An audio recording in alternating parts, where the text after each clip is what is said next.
unfortunately, it comes to our final song for ever. I just want to say to you on behalf of the guys in Black Sabbath and myself, that your support over the years has made it all possible for us to live a lifestyle we live. Thank you from the bottom of our heart. I love you, we love you. I found out from my kids, they kept trying to get me up really early in the morning, texting and calling, and I thought it was fake news. But the images that I got... Two old friends, partners in creating some of the heaviest music the world has ever heard, sharing their final moments together. One of them is tired, struggling with illness, but still pushing through to say goodbye. The other is watching his best friend and musical brother slowly slip away. What would you say in those final moments? What words would carry the weight of a friendship that changed music forever? Just over a week ago, the world lost one of its greatest rock legends. Ozzy Osbourne, the Prince of Darkness himself, passed away at age 76, leaving behind a legacy that stretches far beyond music. But before we talk about his death, we need to talk about his life, his friendship with Tony Iommi, and the heartbreaking final words that passed between these two men who gave birth to heavy metal. The story begins in Birmingham, England, back in the late 1960s. Four working-class kids got together and accidentally created something that would change music forever. Tony Iommi was the guitarist with the missing fingertips. Geezer Butler was the bass player with the dark imagination. Bill Ward was the drummer with the thunderous beat. And then there was Ozzy Osbourne, the wild-haired singer who could scream like no one else on earth. They called themselves Black Sabbath, and they created heavy metal. But this isn't just a story about a band. This is a story about friendship, about two men who stuck together through decades of ups and downs, fights and makeups, success and failure. Tony Iommi and Ozzy Osbourne were more than bandmates. They were brothers, even when they drove each other crazy. Their friendship wasn't always easy. Like any long relationship, it had its rocky moments. Ozzy got kicked out of Black Sabbath in 1979 because his drinking and drug use had gotten so bad that the band couldn't function anymore. Can you imagine? The man who helped create Heavy Me, Tal, was told he couldn't be part of his own band anymore. It must have been devastating for everyone involved, especially Tony and Ozzy.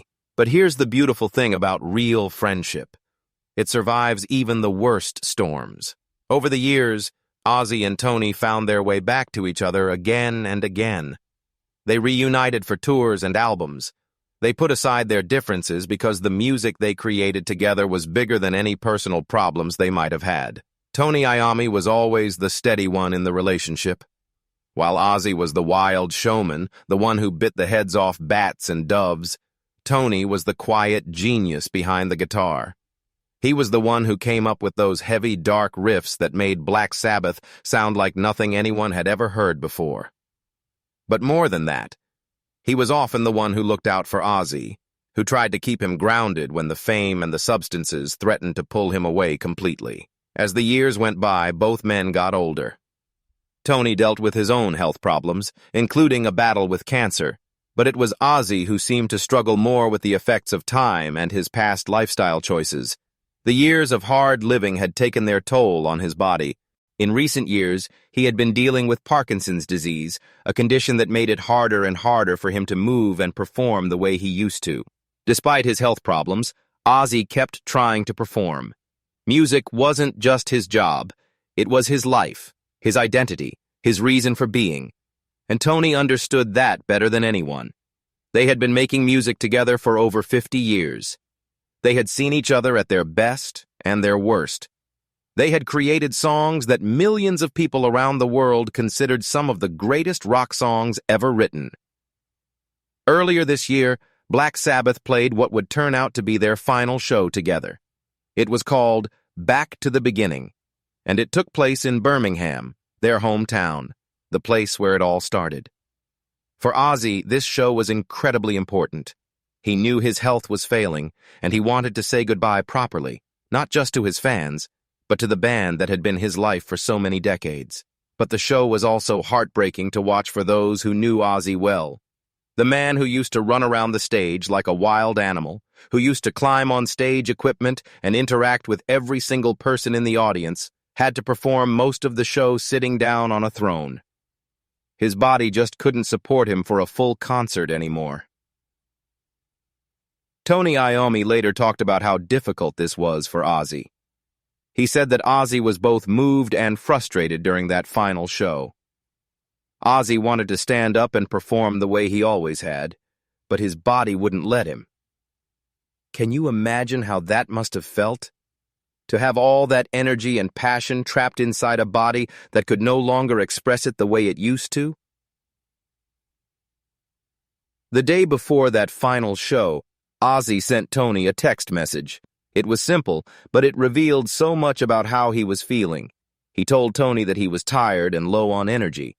This wasn't tiring, usual pre-show jitters or normal tiredness. This was something deeper, something that spoke to how much Ozzy was struggling just to get through each day. Tony and the rest of the band knew how hard things were for Ozzy. They had started limiting his rehearsal time because they could see how much it took out of him. They would bring him in for shorter periods, let him sit down and sing, and try to make things as easy as possible for him.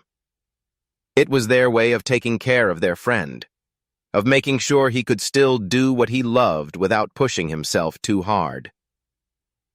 After that final performance, after the crowd had gone home and the stage lights had been turned off, Ozzy and Tony had a quiet moment together.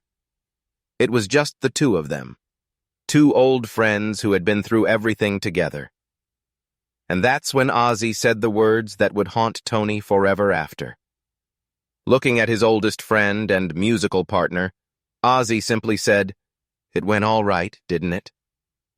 Those 6 words might seem simple, but they carried the weight of an entire lifetime. They weren't just talking about that one show, they were talking about everything. The whole journey, the 50-plus years of making music together, the fights and the makeups, the success and the struggles, the times when they were on top of the world and the times when everything seemed to be falling apart. It went all right, didn't it? With those words, Ozzy was asking Tony to confirm that their life together, their friendship, their music, had been worth it. He was asking for reassurance that despite all the problems, despite all the chaos, despite all the pain, they had created something beautiful and lasting together. Tony later said that this show was really about saying goodbye, not just to the fans, but to each other. They both knew that this was probably the end. Ozzy's health was getting worse, and it was becoming clear that he might not have much time left. This was their chance to say goodbye properly, to end their musical partnership on their own terms. Less than a month after that final show, Ozzy was gone. On July 22, 2025, the Prince of Darkness passed away at his home, surrounded by his family. The cause of death wasn't immediately released, but everyone who knew him understood that his body had finally given up after years of fighting various health problems. Tony Iommi's reaction to losing his oldest friend was heartbreaking to witness. In a statement he released shortly after Ozzy's death, Tony wrote about how shocked he was, even though they all knew this day might come soon. He said that when he heard the news, it seemed unreal, almost surreal. How do you process losing someone who has been such a huge part of your life for so many decades? Tony talked about how he believed Ozzy had held on just long enough to do that final show. It was like Ozzy's body knew he needed to say goodbye properly, needed to give his fans and his bandmates one last moment together. And maybe, in some way, those final words to Tony were Ozzy's way of making sure that Tony knew their friendship and their music had meant everything to him. The relationship between Tony Iommi and Ozzy Osbourne shows us something beautiful about human connection. These weren't perfect people. They made mistakes. They hurt it. Sometimes they struggled with their own demons. But through all of that, they maintained a bond that lasted over 50 years. They created music that touched millions of lives and changed the course of rock and roll forever. When Tony looks back on those final words now, he probably hears so much more than just, "It went all right, didn't it?" He probably hears all the things Ozzy couldn't say directly. Thank you for sticking with me. Thank you for believing in the music even when I couldn't believe in myself. Thank you for being my friend through everything. Thank you for helping me create something that will last long after we're both gone. Their story reminds us that the most important relationships in our lives aren't always the easiest ones.